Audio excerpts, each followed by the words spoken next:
Hey y'all, I'm Logan, your favorite spooky fit chick, and welcome to That Spooky Fit Chick, where we talk all things paranormal, supernatural, and unexplained. Now, if you're a dynamic bitch such as myself, and you also appreciate content about health and fitness, I'm gonna invite you over to my second channel, Wild Fit, where we talk all things fitness, food, mindset, and hormones, and I keep that shit simple as possible. Simple as fuck, y'all, okay? Both channels, 10 out of 10, do highly recommend, whether you're trying to get in your fit mom era or you like to have the bejesus scared out of you. I'm your girl. Now, if you like my content, please make sure you like, follow, comment, subscribe, all of the things that tell the social media gods that you like my shit so you see more of it. And if you ever want to train with me one-on-one, because I am a certified personal trainer and a women's fitness specialist, then you can find the link to do that in the comments here, or not in the comments, but in the description. Now, before we get rolling on today's content, I have to put y'all onto some tea, or better yet, some coffee, okay? It's so good. Now, this is not a paid advertisement, although it will be someday. I'm putting it out into the universe now. Four Sigmatics sponsor me already. But this is Four Sigmatics mushroom coffee. It's absolutely delicious. This is their Think blend for mental focus and energy, and it includes lion's mane and chaga mushrooms, y'all. It's so good. And I have sweetened it with Chobani pumpkin spice creamer. I don't give a shit that it's January, y'all. I do not care. I will be sipping pumpkin spice all year long because spooky never sleeps. Spooky never sleeps, okay? Now, I am particularly excited for today's content, today's show, because it's just so special to me. It is so special to me, okay?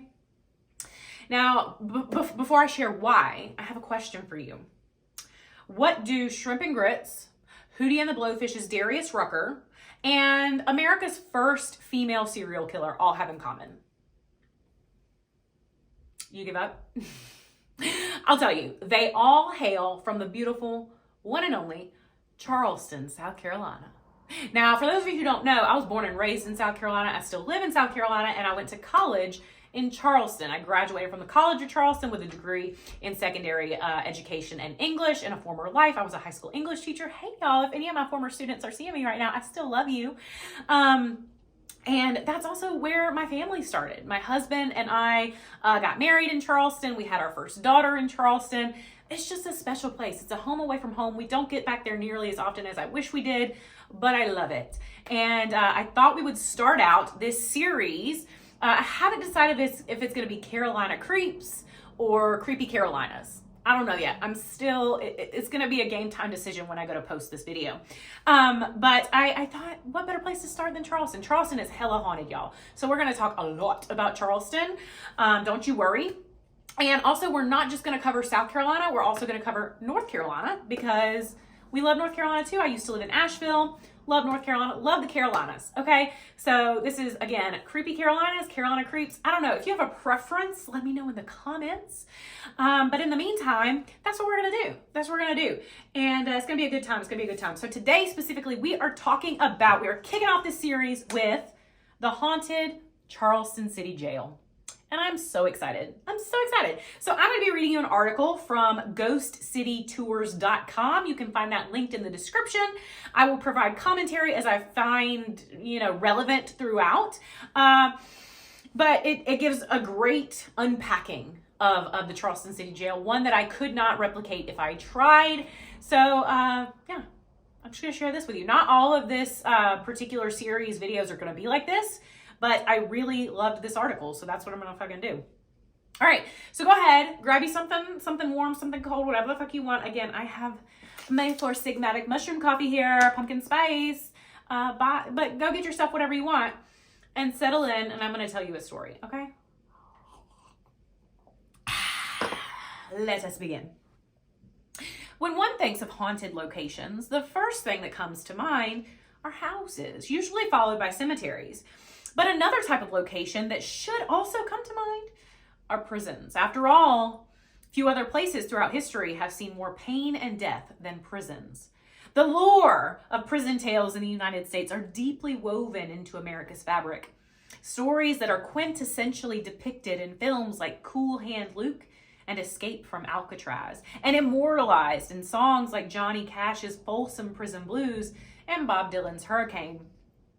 For those who survived prison, for them, the triumph is a hollow victory, as they are forever cursed with the label of convict and the scars of the nightmare life from behind bars. But for those who never again got the chance to breathe air as a free man or woman, their souls in the afterlife are doomed to haunt the grounds of their captivity for eternity. The infamous grounds of captivity in the city of Charleston, South Carolina, is the Old City Charleston Jail. It's a prison so dark and gothic in appearance, you would swear you were looking at the pages of a Batman comic come to life. And like Gotham's Blackgate prison, since the old Charleston jail has existed, it's housed some of the most crazed criminals imaginable, including the infamous Lavinia Fisher, usually credited as the first female serial killer in the United States. Her lost soul is just one of the many spirits said to haunt the old Charleston jail. The Old Charleston Jail, or the Old Jail, as it's simply known in Charleston, served in the capacity of a prison from 1802, which was the year of its construction, until the year 1939. Y'all, that's a long-ass time. And also, to put this in context, that was when, like, Bing Crosby and Ella Fitzgerald were putting out music, and you had some, like, medieval shit going on down in Charleston. Like, what in the mind fuck? Like, it's one of those things where it's like, how did these two things possibly exist at the same time? But they fucking did. So the land the jail was built upon was specifically set aside for matters of public concern. Not long after the city's founding, this 4-acre lot was set aside not just for a prison, but also for other public uses, including a poorhouse, a hospital, and a workhouse for slaves. Once the jail was completed, it stood at an amazing height of 4 stories, which was big for that back then. It's also pretty big for Charleston, and featured an octagonal tower.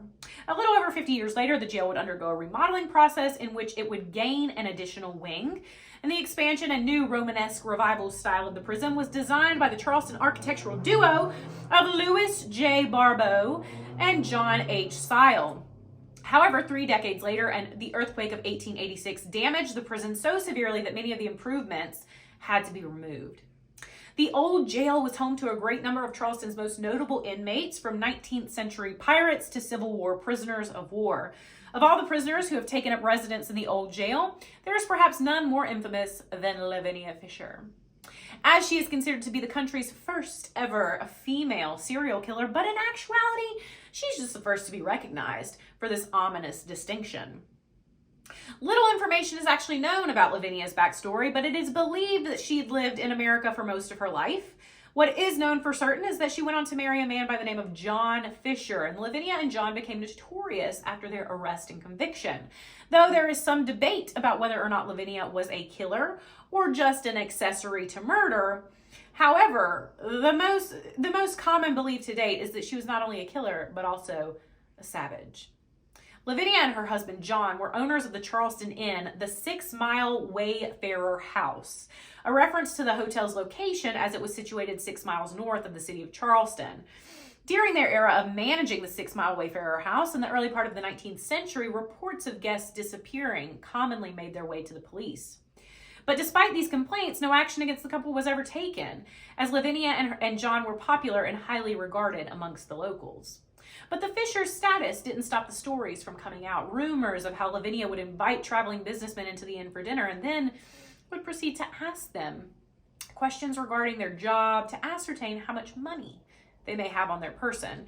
After dinner, Lavinia would give the traveler a cup of tea spiked with poison believed to be oleander. Once the traveler had drank their tea and retired to their room for the night, Lavinia's husband John would then enter the traveler's room, where he would stab the prisoner in their weakened state, steal their belongings, and then later dispose of the body. In alternate and more Sweeney Todd-esque tales, Lavinia has a much larger role in the murders. In this telling, Lavinia would give the travelers a cup of tea, again the oleander, made only to send the recipient into a deep sleep. And once the traveler had passed out on the bed for the night, Lavinia would pull a special lever that would cause the bed to collapse and drop the traveler into a pit of spikes. Sensationalized rumors of the time have made it virtually impossible to deduce what actually is fact and fiction when it comes to the Fishers and their activity. But there are some eyewitness accounts to take note of. During the height of the Fishers' criminal activity, vigilantes arrived from Charleston to clean up the Fishers' neighborhood of crime. The Fishers were able to keep a low profile while the vigilante group was around. After some time, the group believed they had sufficiently dealt with the gang and returned back to the city. But one of the members of the vigilante group was left behind to watch the neighborhood. This young man was David Ross. The following morning, Ross was taken captive and brought before the gang, specifically John and Lavinia's gang. They had a gang of people who helped them do this. Ross, terrified, looked to Lavinia for help, a futile plea as she reportedly choked Ross and then threw him headfirst out a window. Somehow, Ross was able to escape the gang, fled back to Charleston, and contacted the authorities. Another eyewitness, rather a living witness, was a man by the name of John Peoples. Peoples had stumbled upon the Fishers Inn and asked Lavinia for a room. She informed him that she did not believe that they had any vacancies, but invited him in and offered him a cup of tea. Peoples accepted. However, he wasn't a big fan of tea, and he dumped out the cup when Lavinia wasn't looking. Believing that he had drunk the tea, Lavinia began to ask him questions, as was her usual routine. After finding out that Peoples was a man of wealth, she suddenly told him they did have a room after all, and Peoples became very alarmed during his conversation with Lavinia, but accepted the room anyway. Still wary, Peoples decided to rest in the room's chair instead of the bed, and shortly after he drifted off to sleep, he woke to the sound of the bed collapsing, taking notice of the Fishers in action. Peoples immediately jumped out of the room's window and made his way back to Charleston, where he informed the authorities. And with these accounts of Ross and Peoples, the police were finally able to imprison the Fishers and their gang. The Fishers were taken to the old jail where they awaited trial, and the two were sentenced to hang for their crimes. As the execution date neared, John began to search for penance with the help of the minister, Reverend Richard Furman. However, Lavinia did not seem to care much about atoning for her sins. While her husband pleaded for forgiveness in his final moments, Lavinia used her last minute to mock the crowd that was there to see her hang. Rumor has it she taunted them by saying, "If you have a message for hell, then give it to me and I'll carry it there." I've also heard that she said, "If you have a message for the devil, then tell me now because I'll be seeing him soon." Either way, chilling. This is a stone cold bitch, y'all. After the rope had cracked, Lavinia was buried in the old jail cemetery, and to this very day, many claim that the ghost of Lavinia still haunts the old jail, with sightings coming about from both locals and tourists alike. The prison is believed to be haunted by the ghosts of inmates who died during their incarceration, lost souls lingering and lurking around every corner, spirits of not only murderers and pirates, but of the wrongfully convicted prisoners of war and slaves. Some of the occurrences that go on at the city jail today, including your run-of-the-mill hauntings, objects that seemingly move on their own, disembodied voices, ghostly whispers, slamming doors, things like that. There have been many strange happenings that have occurred over the years. One of the first modern day reported encounters took place when the prison was undergoing renovations in 2000. The prison had been sealed off for months to avoid lead paint contamination, though when the construction workers returned, they discovered something odd. In the dust, there were human footprints. During the renovation process, workers would continue to deal with similar oddities, but nothing quite like one night when they saw the ghost of a former prison guard, rifle in hand, patrolling the third floor of the jail. The guard seemingly began to charge towards the workers just before it vanished. Perhaps the guard thought the inmates were attempting a jailbreak. Some of the other more common ongoings within the jail include sounds of the no longer operational dumbwaiter moving between the floors, vanishing items like jewelry. Perhaps the ghost of Lavinia Fisher has a taste for the finer things in the afterlife. A woman by the name of Christiane took a tour in the old jail back in 2012. She was joined by her husband as she was nervous to go on a ghost tour alone. The gentleman who guided her group encouraged everyone to take as many pictures as they wanted. And early into the tour, she began to take photos with her flash on, but didn't see anything out of the ordinary, well, aside from the creepy prison that they had found themselves touring. As the group moved onward, they eventually reached the second floor where it was believed that John and Lavinia were housed awaiting their executions. Christiane resumed taking pictures, experimenting, and for the first couple of shots, she decided to take her flash off, but saw nothing except darkness in the images. Once the tour was over, she was disappointed as she had seemingly not captured any ghostly images to share with her friends and family. However, when she got home, she began looking through all the pictures that she had taken, and as she was uploading some of them to Facebook, she noticed something interesting. When she had gotten to the photos that she had taken while on the second floor, you know, the ones that she took with the flash off and appeared to be just nothing but blackness, well, upon closer examination, she discovered that those photos were not as black as previously thought. In fact, she could see just faintly 2 images that appeared to be ghostly faces. Christiane elaborated, one seemed to be standing in front of the other, but both have very different faces. The unexplainable faces left her wondering, could this be John and Lavinia Fisher? Now, the old jail is located on 21 Magazine Street in Charleston, South Carolina, and is owned by the American College of Building Arts, who purchased the property back in 2000 from the city's housing authority. Bear in mind, people have walked the jail, are known to complain about being touched, grabbed by unknown presences. Others have experienced unexplained scratches while touring the grounds. And so you've been warned if you ever decide to visit on your own. You can go and take a tour. Like I said, I have done this.